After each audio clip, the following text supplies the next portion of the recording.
Hello साथियों, नमस्कार। स्वागत है आपका एक और वीडियो में। आज की वीडियो बहुत इंपॉर्टेंट होने वाली है बिहार शिक्षक भर्ती को लेकर के, क्योंकि जब आप फॉर्म भरते हैं तो इसमें आपसे 3 जिलों की प्राथमिकता मांगी जा रही है। ठीक है, तो जो प्राथमिकता मांगी जा रही है तो प्राथमिकता के ही विषय में बात की जाए कि आखिर वो प्राथमिकता क्यों मांगी जा रही है, किसके लिए है, आवेदन से यानी परीक्षा केंद्र के लिए है, या फिर आप परीक्षा देने के बाद सेलेक्ट होने के बाद जो आपकी पोस्टिंग होगी किस जिले में आप जाना चाहते हैं उस विषय में है। इसी बात पे हम लोग चर्चा करने वाले हैं। ठीक है, तो चलिए शुरुआत करते हैं वीडियो को। अभी तक तो ये बात स्पष्ट नहीं थी, लेकिन मैंने इसमें देखिए काफ़ी ढूंढने के बाद ये बात स्पष्ट हो पाई है। शायद आपने नोटिफिकेशन ध्यान से पढ़ा ना हो, लेकिन ये बातें इसमें साफ जाहिर है लिखा हुआ कि किस बात में हिमायत, और ये बात स्पष्ट कर दी गई है कि किसके लिए है। मैं आपको यहाँ पर दिखाता हूँ, थोड़ा नीचे चलता हूँ, और नीचे जब जाएंगे तो यहाँ पर इंटरव्यू और यहाँ पर कुछ बातें और लिखी गई है। थोड़ा और नीचे चल देखिए, यहाँ पर लिखा है साक्षात्कार। खैर इसमें कोई इंटरव्यू तो होगा नहीं, इसमें डायरेक्ट ये है। तो यहाँ पर अगर आप तीनों पोस्ट के लिए एलिजिबल हैं या कोई एक पोस्ट के लिए एलिजिबल है तो आप किसके लिए भरेंगे। जैसे मान लीजिए कि अगर यूपी के विद्यार्थी हैं, अगर वो पीआरटी के लिए भरेंगे तो नंबर 1 या नंबर 2 और नंबर 3 भरेंगे। वो ये प्राथमिकता देंगे कि मैं किसके लिए प्राथमिकता के तौर पर अपना किसे पहले रखना चाहते हैं, टीएसटी को पहले, पीआरटी को पहले या पीजीटी को पहले प्राथमिकता देना चाहते हैं। यहाँ पर लिखा हुआ है साफ साफ कि प्रकाशित विज्ञापन के आलोक में एक से अधिक अध्यापक के पदों के लिए आवेदन देने की स्थिति में अपने निर्धारित शैक्षिक योग्यता उम्र के अनुरूप ही समूह की प्राथमिकता अंकित करते हुए एक ही ऑनलाइन आवेदन समर्पित करेंगे। ठीक है, सभी अभ्यर्थियों को अर्हता के अनुसार विद्यालय अध्यापक के विभिन्न श्रेणियों की अधिमानता ऑनलाइन आवेदन में दर्ज की जानी है। ठीक है, आपको पोस्ट वाइज प्राथमिकता देनी है कि भाई मैं टीएसटी के लिए भर रहा हूं तो 1 नंबर दूं, पीएचडी के लिए भर रहा हूं तो 2 नंबर, पीआरटी के लिए भर रहा हूं तो 3 नंबर। इसमें आपको प्राथमिकता देनी कि कौन आप इसमें पहले चूज करना चाहते हैं। पीआरटी चूज करना चाहते हैं, टीएसटी चूज करना चाहते हैं, या तो फिर आप पीजीटी चूज करना चाहते हैं। कौन सा चूज करना चाहते हैं, किसको आप 1 नंबर पे रखना चाहते हैं, उसी को आप पहले भरेंगे। अगर आप यूपी के स्टूडेंट हैं तो आपको पीआरटी होगा तो नंबर आप 1 भरेंगे। ठीक है, अगर टीएसटी पीजीटी 1 नंबर भरने के बाद 2 नंबर और 3 नंबर भरेंगे जिसके लिए आप एलिजिबल हैं। ठीक है, तो फॉर्म भरते समय आपको एक लिखना होता है अगर पीआरटी लिख रहे हैं तो। अगर तीनों पोस्ट के लिए आप योग्य हैं तो आपको चुनना होगा कि आप पहले किसे प्राथमिकता देंगे। टीएसटी को देंगे, पीजीटी को देंगे, पीआरटी को देंगे। तो उसके लिए आपको 1 नंबर, अगर पीआरटी के लिए 1 दे रहे हैं तो पीजीटी को 2 नंबर चुन रहे हैं तो टीएसटी को आप 3 चूज करना होगा, या टीएसटी को 1 चुन सकते हैं, पीजीटी को 1 चुन सकते, 2 चुन सकते हैं, पीआरटी को 3 चुन सकते हैं। किसके लिए आप प्राथमिकता देंगे उसी आधार पर आपका सिलेक्शन होगा। ठीक है, क्योंकि उसी आधार पर ही आपका सिलेक्शन होगा। यदि आप ये तीनों के लिए को क्वालिफाई कर जाते हैं, तीनों को क्वालिफाई कर जाते हैं, देखिए यहाँ पर साफ साफ लिखा है कि अभ्यर्थियों को आवेदन करते समय 3 जिला अधिमानता आरोही क्रम में देनी होगी।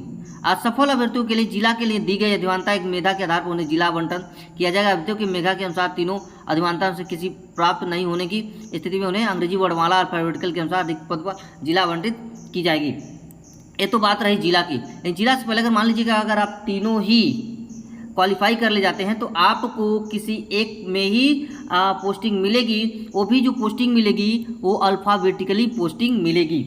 ठीक है, वो फिर अल्फ़ाबेटिकली पोस्टिंग मिलेगी। बाकी 2 पोस्ट आपके ऐसे ही निरस्त की जाएगी। देखिए यहाँ पर लिखा हुआ है साफ साफ शब्दों में अल्फ़ाबेटिकली के लिए रिक्त स्थान मिलेगा।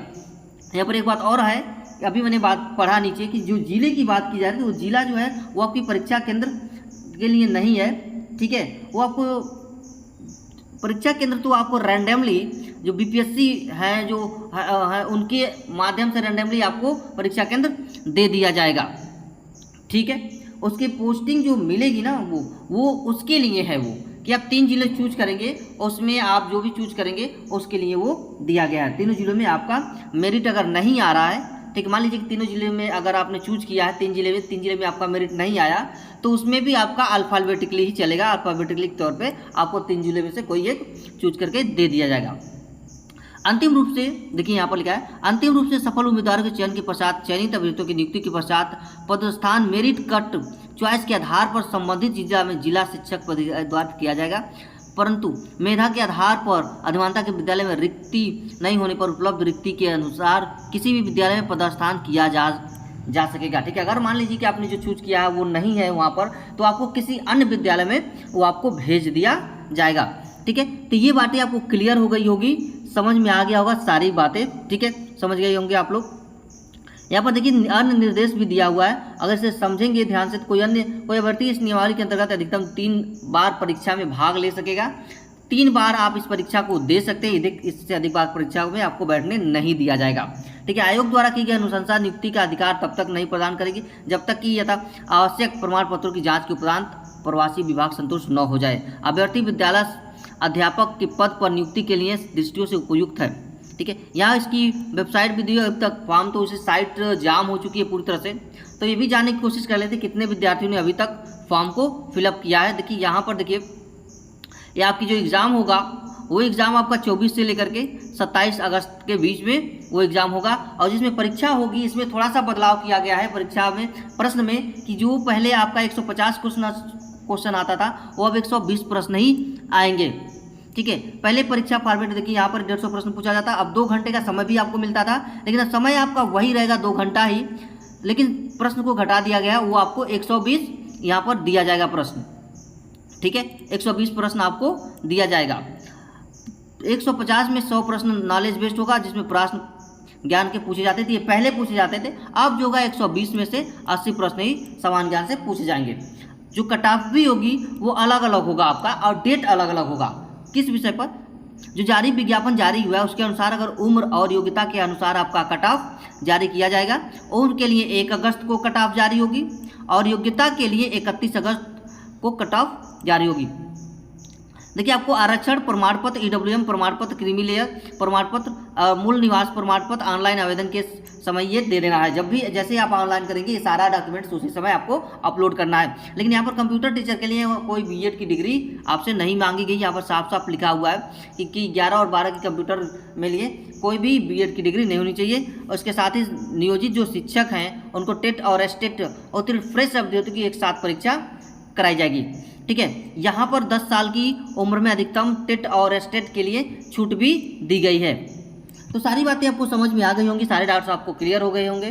तो आज के लिए इतना ही, मिलते हैं फिर हम लोग नेक्स्ट वीडियो में। अगर वीडियो पसंद आए तो चैनल को लाइक, शेयर और सब्सक्राइब